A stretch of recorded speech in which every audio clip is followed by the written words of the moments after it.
हाँ देखेंगे बच्चों question number 5। What is question number 5? Pick out the adjectives forms of the following words from the lesson. हम लोग ये जो लेसन पढ़े हैं festivals of north east in India, इसी में के यहाँ पर 6 वर्ड्स लिखे हुए हैं।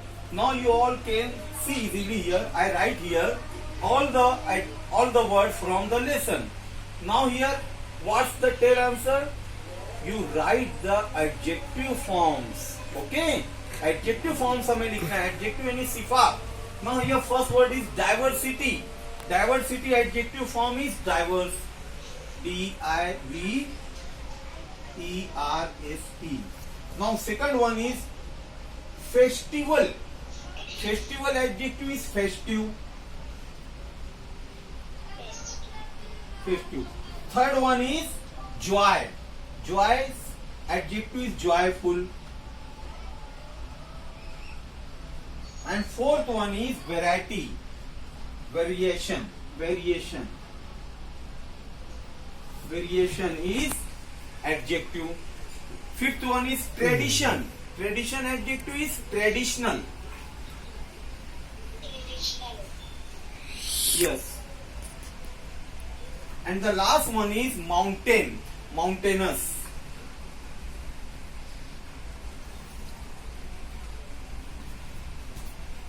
You all students write in your book and also in your notebook. Okay? And you also screenshot भी ले लो आप लोग, इसको तो आप लोग अपनी कॉपी में लिख लेना।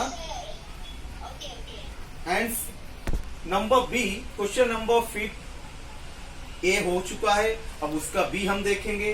बी बहुत ही आसान है। Pick out the noun forms of the following words from the lesson. अब हमको इनका क्या लिखना है? नाउन फॉर्म लिखना है, नाम। यहाँ पर भी 6 वर्ड्स लिखे हुए हैं, आप लोग अपनी बुक में देखो। Complete, move, live, rhythmic, prosper, green. अब इसका नाउन फॉर्म आप लोग लिखते चलो, मैं कह रहा हूं। नंबर 1 इज कंप्लीट का आएगा कंप्लीटली, मूव का मूवेबल, लिव का lively, rhythmic rhythm, prosper prosperity, green greenery. These all are the noun forms.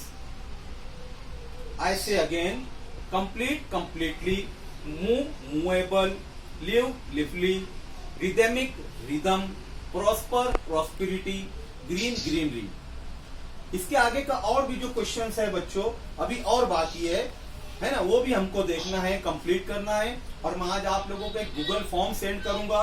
वो गूगल फॉर्म पर क्या रहेगा, वर्ड्स दिए हुए रहेंगे, उसके ऊपर आप लोगों को उसका मायने ढूंढना है। ऑब्जेक्टिव टाइप रहेगा, यानी 2 जवाब दिए रहेंगे, एक सही रहेगा एक गलत रहेगा। और पूरे 10 क्वेश्चंस हल करने के बाद उसको सबमिट करना है। वो गूगल फॉर्म है, मैं गूगल फॉर्म की लिंक आप लोगों को ग्रुप पर सेंड करूंगा। हर बच्चा उस लिंक को ओपन करेगा, पढ़ेगा, अपना नाम भी लिखना है वहां पर आप लोगों को। और उसके बाद क्वेश्चन नंबर 1 to 10 वो पढ़ना है। आप लोग पढ़ेंगे तो समझ में आ जाएगा कि क्या करना है। 10 वर्ड्स दिए हुए रहेंगे, उसका सही मानी तलाश करना है, सही जवाब पर आप लोग को टिक करना है और लास्ट में सबमिट करना है उसको। इस तरह रोजाना गूगल फॉर्म में भेजूंगा, आप लोग को वो हल करना है। कल जो हम लोग पढ़ाई किए थे उसका भी गूगल फॉर्म की मैं लिंक सेंड करता हूँ आज। ओके बच्चों, अभी इसको हम लोग कंटिन्यू रखेंगे, है ना। नेक्स्ट क्वेश्चन हम पढ़ेंगे। ओके, समझ में आया?